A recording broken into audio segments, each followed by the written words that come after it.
First at 4, the city of Boulder, Colorado faces the fallout of a mass shooting with grief, determination, and compassion. Our hearts go out to all the victims killed during this senseless act of violence. The victims, the police officer hero, and where the investigation stands now. Ford Field is up and running as a medical facility. We're following a trial run at the state's first mass vaccination site for the coronavirus. Good afternoon, Ben. Karen, good afternoon. Another fantastic finish as temperatures start to decrease and the rain is just around the corner. We'll look at when it finally shows up. Paula? A child with cerebral palsy shocks his parents and his doctors when he... No, wait. I'm not going to show you that video now. You have to stay with us for the video that'll make you smile from head to toe. Don't we need a story like this today? Live from downtown Detroit, home of WDIV and Click on Detroit, Local 4 News First at 4 starts now. Good afternoon, everyone. I'm Karen Drew. First at 4, it is a ritual we've become too familiar with. Another community, more families, and a police department grieving after a mass shooting. Here's where things stand. 10 people were killed in a Boulder, Colorado supermarket last night. They range in age from just 20 years old to 65. Among them, a police officer who rushed to help. He leaves behind 7 children. The suspect has been identified as 21-year-old Ahmad Al-Alawi Alisa. He's facing 10 murder counts. President Biden just urged Congress to take action on what he calls common sense gun legislation. This is not and should not be a partisan issue. This is an American issue. It will save lives, American lives, and we have to act. We'll have more from the president tonight at 5. Right now, Kimberly Gill joins us with the emotional response in Boulder. Kim? Yeah, indeed. Karen, good afternoon. You could see the emotional impact as Colorado's top leaders spoke about this crime. Again and again, they mentioned how the 10 victims were just living their lives, grocery shopping, when they were gunned down. But law enforcement is also determined to do what needs to be done. We are committed with state, local, and federal authorities for a thorough investigation, and we'll bring justice to each of these families. Our hearts ache for those who lost their lives, for their families, for the survivors left behind, for the survivors who were able to get out, who have scars that can't be seen but are every bit as painful. Witnesses say the shooting rampage started outside the supermarket Monday afternoon, Colorado time. The 10 victims were all identified overnight and their families notified before this morning's news conference. The crime is hitting the Boulder Police Department particularly hard as they lost one of their own. Officer Eric Talley was 51 years old and joined the force just 10 years ago, making a midlife career change. He didn't have to go into policing. He had a profession before this, but he felt a higher calling. And he loved this community. And he's everything that policing deserves and needs. Police believe the 21-year-old suspect acted alone, but so far we don't have any information on a motive. The suspect was injured during a shootout with police. Investigators believe he was the only shooter. So Karen, our coverage will continue tonight when you join us for Local 4 News at 5. And also NBC will have team coverage on the shooting and the fallout from Boulder to Washington on Nightly News with Lester Holt. That begins at 6:30. For now, we'll send it back to you, Karen. All right. Thank you, Kim. A jury has been seated for the trial of the former Minneapolis police officer accused of killing George Floyd. Jury selection took 2 weeks. The panel now includes 15 jurors. 12 will hear the case. 2 will be alternates and 1 will be excused when opening statements begin if everyone else is still able to serve. Former officer Derek Chauvin is charged with second-degree murder and manslaughter. Opening statements are set for next Monday. Prosecutors reveal a key piece of evidence in the Egypt Covington murder case. Parts of the interrogation of Shane Evans by state police were played during today's preliminary exam. Evans told police he led Timothy Moore and Shannon Groom to a duplex in June of 2017. He says they went looking to steal marijuana from Covington's neighbor he knew wasn't home, but he says the men went into the wrong unit. Covington was later found bound by Christmas lights and shot to death. All 3 men face charges.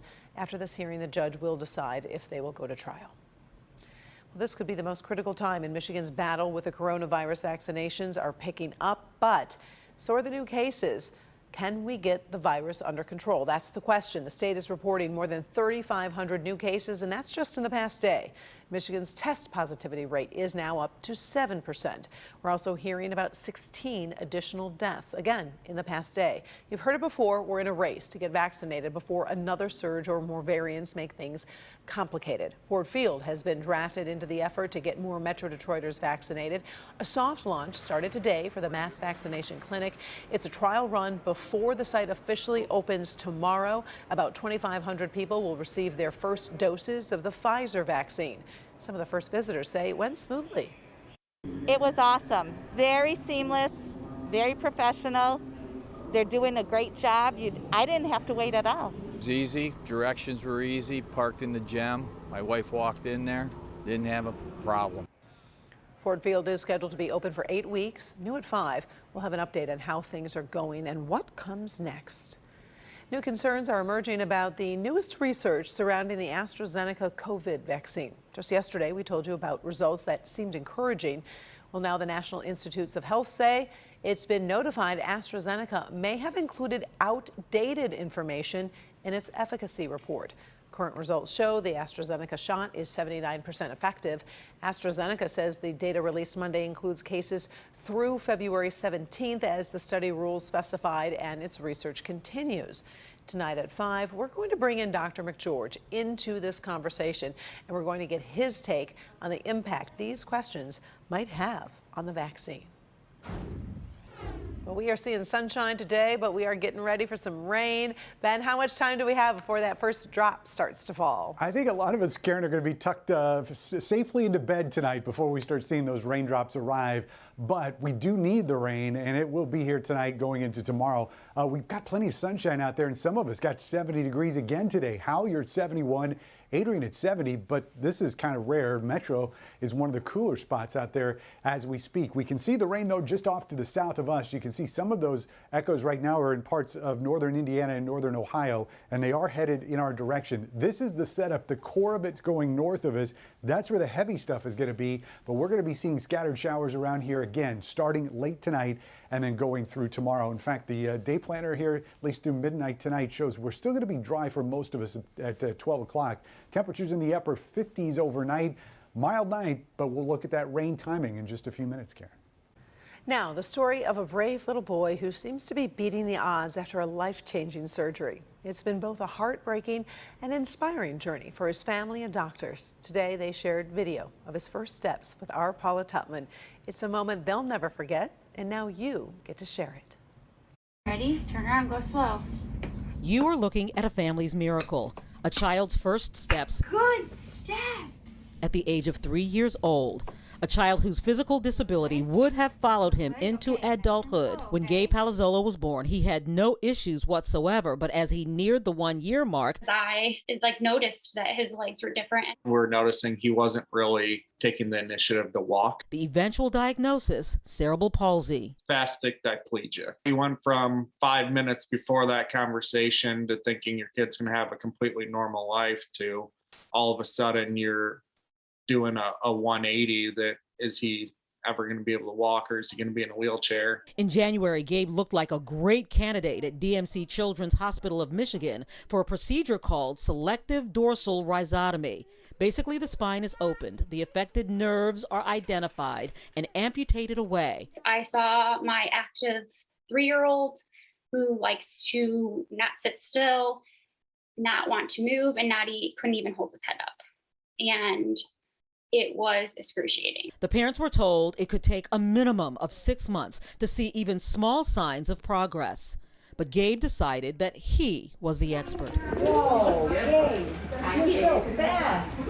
I'm almost there. Yeah. Pulled himself up and walked to the door and only turned around to say to me, like my jaw was on the ground. And he turned around to me and said, "You coming?"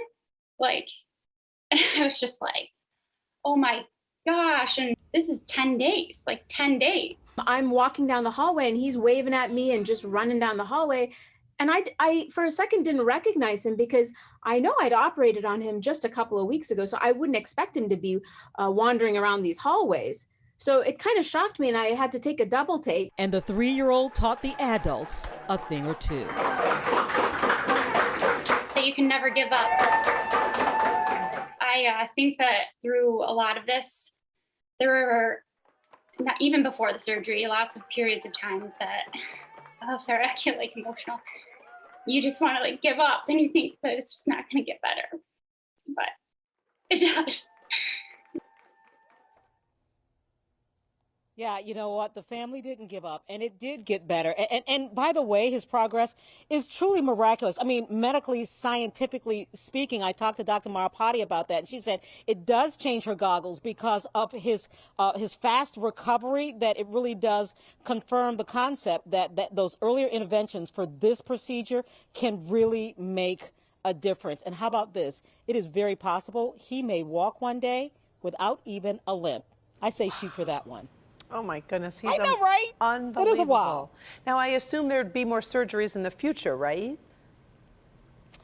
That's a great question. I did not ask that question, but I can tell you this, that he is making great progress, and they didn't give any indication that he does need any other surgeries. Man, he is amazing. I love it. Never give up. A lesson for all of us. You stumped me, Karen. I didn't mean to, Paula. You just had me so intrigued. Okay. All right. Thanks, Paula. Still ahead first at 4, reparations for African Americans. We're going to talk about the city that just made history and how the first money will be spent. Also ahead, no COVID here. How this small town avoided the virus with a little luck and a lot of discipline. First, a terrifying Zoom call leads to this crime scene. What witnesses saw on the video chat and what deputies found when they arrived. With vaccinations ramping up, the do's and don'ts when you get your shot, including the question I'm hearing most often about that big day. Tomorrow on Local 4 News Today.